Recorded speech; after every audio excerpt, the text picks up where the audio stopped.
दोस्तों, जब भी किसी देश की अर्थव्यवस्था संकट में होती है तो सबसे बड़ी भूमिका होती है सेंट्रल बैंक की। कोरोना महामारी के बाद पूरी दुनिया की अर्थव्यवस्था हिल गई थी। बेरोजगारी बढ़ गई, महंगाई अपने चरम पर थी और जीडीपी गिर रही थी। ऐसे मुश्किल समय में केंद्रीय बैंक ही होते हैं जो अर्थव्यवस्था को संभालने का काम करते हैं। लेकिन क्या आपने सोचा है कि इस संकट से बाहर निकालने के लिए केंद्रीय बैंकों ने क्या कदम उठाए? आज हम इस वीडियो में पोस्ट पैंडेमिक इकोनॉमिक रिकवरी में सेंट्रल बैंक्स की भूमिका को आसान भाषा में समझेंगे। तो वीडियो को पूरा देखिए और अगर आपको हमारा कंटेंट पसंद आए तो लाइक, शेयर और सब्सक्राइब जरूर करें। तो सबसे पहले समझते हैं कि सेंट्रल बैंक होता क्या है। केंद्रीय बैंक किसी भी देश की मुद्रा नीति, मॉनेटरी पॉलिसी को नियंत्रित करता है। भारत में RBI, reserve bank of India, America में फेडरल रिजर्व (FED) और यूरोप में यूरोपियन सेंट्रल बैंक (ECB), ये सभी देश के सबसे बड़े बैंक होते हैं। लेकिन ये आम बैंकों जैसे नहीं होते हैं जहां हम और आप खाता खुलवाते हैं। इनका काम होता है पूरी अर्थव्यवस्था को स्थिर रखना।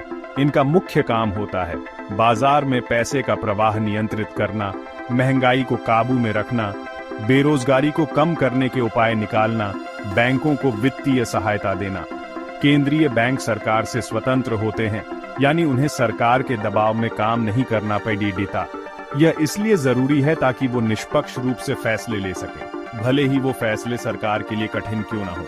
अब जानते हैं कि महामारी के बाद इन बैंकों ने कैसे आर्थिक सुधार किया। 2020 में जब कोविड-19 महामारी फैली तो कई देशों में लॉकडाउन लग गया। इससे पूरी दुनिया की अर्थव्यवस्था थम सी गई। फैक्ट्रियां बंद हो गईं, लोग बेरोजगार हो गए, बिजनेस बंद होने लगे, स्टॉक मार्केट गिरने लगी। लोगों के पास पैसे कम हो गए थे, खर्च करने की क्षमता घटी और मांग में भारी कमी आई। इसका असर ये हुआ कि देशों की जीडीपी गिरने लगी और मुद्रास्फीति, इन्फ्लेशन बढ़ गई। ऐसे में केंद्रीय बैंकों को एक बड़ी भूमिका निभानी थी। उन्हें ऐसे कदम उठाने थे जिससे अर्थव्यवस्था को फिर से पटरी पर लाया जा सके। इस स्थिति में केंद्रीय बैंकों को इंटरवीन, हस्तक्षेप करना पड़ा ताकि अर्थव्यवस्था संभल सके। आइए अब जानते हैं कि केंद्रीय बैंकों ने इस संकट से निपटने के लिए क्या किया। चैप्टर 3, केंद्रीय बैंकों ने क्या कदम उठाए। महामारी के बाद अर्थव्यवस्था को बचाने के लिए केंद्रीय बैंकों ने ये 4 मुख्य कदम उठाए। पहला, ब्याज दरों में कटौती। बैंकों को कम ब्याज दर पर पैसा उधार देने की सुविधा दी गई ताकि कंपनियां और आम लोग आसानी से लोन ले सकें। कम ब्याज दर का मतलब होता है सस्ता कर्ज। इससे लोगों को खर्च करने के लिए पैसे मिले, नए व्यवसाय शुरू हुए और नौकरियां वापस आईं। दूसरा, बाजार में पैसे की आपूर्ति बढ़ाई। केंद्रीय बैंकों ने बाजार में अधिक पैसा डाला ताकि लोगों के पास खर्च करने के लिए पैसा हो।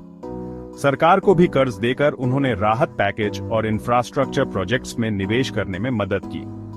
अमेरिका के फेडरल रिजर्व ने ट्रिलियंस ऑफ डॉलर्स की मदद दी और भारत में आरबीआई ने भी बैंकों को अधिक कर्ज देने की अनुमति दी। तीसरा, सरकारी बॉन्ड खरीदना। इससे सरकारों को राहत पैकेज देने में मदद मिली और इकोनॉमी में स्थिरता आई। चौथा, डिजिटल पेमेंट और फाइनेंस को बढ़ावा। कई देशों ने डिजिटल ट्रांजैक्शन को बढ़ावा दिया ताकि लोग कैश से दूर रहें और सुरक्षित रूप से लेन देन कर सकें। ये सारे कदम पोस्ट पैंडेमिक रिकवरी में काफी मददगार रहे।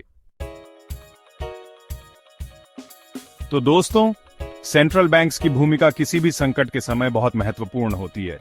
उन्होंने ब्याज दरों को घटाया, मार्केट में पैसे की सप्लाई बढ़ाई और सरकार की मदद की। इससे हमें समझ आता है कि एक मजबूत और स्वतंत्र केंद्रीय बैंक किसी भी देश की आर्थिक रीढ़ होता है। अगर आपको ये जानकारी पसंद आई तो वीडियो को लाइक करें, अपने दोस्तों के साथ शेयर करें और चैनल को सब्सक्राइब करें। मिलते हैं अगले वीडियो में। धन्यवाद।